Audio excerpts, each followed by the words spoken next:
Hello friends, once again we are back with a discussion on an interesting thing, narratives and fake narratives.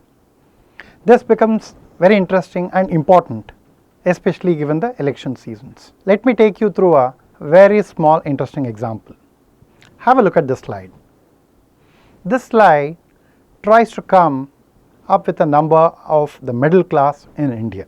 It starts off with saying the average income per capita in India is about 98,000 rupees. 1% of the population holds about 73% of the country's wealth. Let me repeat, 1% of the country's population holds about 73% of the country's wealth. Look at the next number. The bottom 20% in any developing country may be fairly assumed to be poor. So you are talking of 1% of the country's population holding 73% of the wealth, 98,000 rupees being an average per capita income, and 20% of the country's population being poor, and therefore 73 plus 20 becomes 93, 100 minus 93 is 7. Therefore 7% of the country's population is middle class. A bit funny, isn't it? Things somehow don't seem to add up. You're talking a stock concept like wealth and juxtaposing that with a flow concept like income. You are taking on the one hand 73% of the wealth held by 1% of the population and adding to it 20% of the country's population which is poor. Somehow things just don't add up, right? You for sure believe that this is being done by someone who is just a juvenile trying to sort of get his hands in the basics of economics. Friends, have a look at the slide once again. And if I told you that it is not an undergraduate student who is doing it, but it is written by a former finance minister of the country, you would be a bit astonished, amused maybe, surprised. And this former finance minister was also the former home minister of the country, Mr. Palaniyappan Chidambaram, P. Chidambaram. I am sure you people will refuse to believe that a person of his stature could make these kinds of absolute silly basic mistakes. That's exactly the point. If it were to be told by someone like his boss, Mr. Rahul Gandhi, people might very graciously ignore it, saying that it's Rahul Gandhi who's spoken. But if an intellectual like Mr. Chidambaram has said this, has written this in an article published on the 14th of March in a well-known business paper, you can understand that there is something to it much more than what meets the eye. Why is it a former finance minister, known to be a Harvard educated person, can get into a number spinning that's obviously not at all right? Then come to think of the fact that this is how narratives, the wrong narratives and the fake narratives are built. Numbers that don't relate to each other are brought in together, forced together. You torture the numbers, you twist the numbers to come up with an outcome that you want a priori.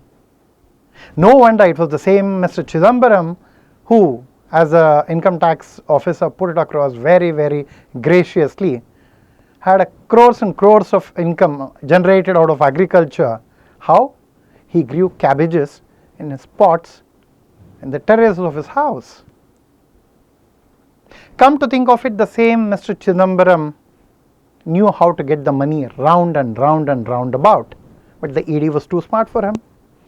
Be it the INX media case or similar such cases, Mr. Chidambaram unfortunately had to face the ignominy of staying in the same jail that he had inaugurated. He spent 106 nights there. We are here not to discuss Mr. Chidambaram per se, but look at the larger picture. What is the larger picture? What is the kind of a leadership that we want for the country? It's election times, 5 states going for elections. Who are the leaders that we would want to have as our rulers? People who are smart, educated, intelligent? Yes, undoubtedly yes. But that's not all. We want people with some values, people with some credibility, and the credibility should come out of their action due to the commitment to the national causes. Take the case of Mr. Sridharan, 88-year-old, or should I say 88-year young Mr. Sridharan, who till yesterday has been working very dedicatedly on building the national infrastructure for the country, called the Metro Man for no wrong reason. He is a man committed to building the country's infrastructure through the metros, through the Konkan railways, so on and so forth, not just in one place but in tens and tens of cities across the country, in the most capable, effective and efficient way. That's the kind of leadership that we would want in a place like Kerala. We want Kerala to develop. We want Kerala to become a good growing state. How does that happen? That can happen with leaders who are capable, intelligent and selfless. Let's come to Tamil Nadu, Mr. Chidambaram's home state. We have a person like Mr. Annamalai, a former IPS officer and an IIM graduate to the boot. He has given up his lucrative corporate career or a very safe, secure IPS career to be in the service of the country, of his home state.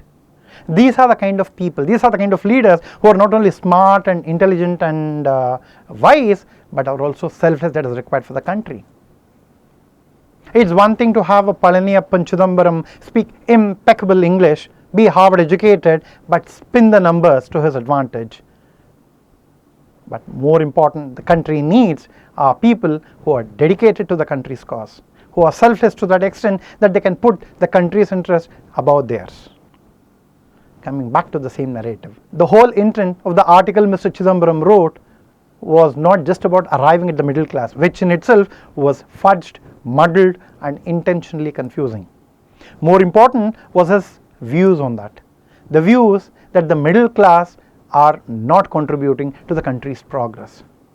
Rich of this to come from a person who's been there all through his life, a sycophant of an incapable Rahul Gandhi, holding ministerial positions and abusing it for his personal gains and his son's personal gains. Probably he sets the record for being the only father-son duo to be spending good amount of time behind the bars. An interesting example, I must bring it before you. We have a Prime Minister who makes a public commitment, na khaunga, na khane dunga. And an interesting exemplar of his work is the direct benefit transfer. Roughly about 10 lakh crore rupees in the last 6.5 years have been transferred directly to the beneficiaries via the DBT mode. I'll just give a very small brief numerical example. Rajiv Gandhi in 1985 had made a public statement saying if New Delhi sent 1 rupee to a village, by the time it reached there, it had become only 15 paisa. A leakage to the extent of 85%. Let's be conservative, let's be gracious to the Congress corrupt ministers and say that the loot was only about 30% during the UPA days. A 10 lakh crore transferred to the beneficiaries without any loot, without any pilferage was 10 lakh crores to the beneficiaries. But if you had the corrupt ministers sitting there taking about 30% of their commission, you are talking of a 3 lakh crore in just about 6 years in one area, one domain. Imagine the kind of projects that would run into lakhs and crores of rupees, where a similar 20%, 30% would run into lakhs and crores of rupees into the pockets of this corrupt netas. So the point needs to be very clear. It's not just about fudging one particular number. It is their DNA. It is in their blood to fudge the numbers. Be it writing an article, be it getting the figures for the GDP, be it getting the numbers for the overall national progress. Especially for a poor man, it makes a world of difference to have a Prime Minister like Modi and good leaders like Annamalai and Sridharan who will ensure that each rupee that's meant for them reaches them. Coming back to the point, elections come and go, but the elections are an important milestone for each one of us individually as well. This is where one vote of yours to the right man will make a world of difference for the next 5 years and beyond. Not just for your state, but for the country as such.